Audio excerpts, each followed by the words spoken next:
So, hello guys, road awareness tayo.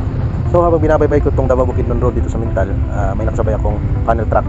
Yung nasa unahan ko yung kulay puti. So, titigil siya dyan sa may pedestrian lane. And supposed to be, dapat tumigil din ako dyan kasi may nakaambang panganib dyan. Maaaring may tumawid ng sasakyan or tao. And then sa halip na tumigil, nagtuloy-tuloy ako, no? Wala namang nangyaring aksidente at sa awa ng Diyos, hindi naman ako nakarisgrasya ng tao.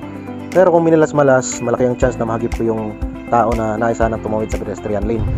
So, lesson of the day, kung naka-encounter din kayo ng ganitong senaryo sa kalsada, so kung tumigil yung sasakyan na sa harapan nyo, dapat kayong nasa likod, tumigil din kayo kasi yung mga sasakyan na nasa unahan, sila yung unang-unang nakakita sa mga nangyayari sa kalsada. Maaaring may gustong tumawid na tao or mga sasakyan na nanggagaling sa mga intersections na gustong tumawid sa highway.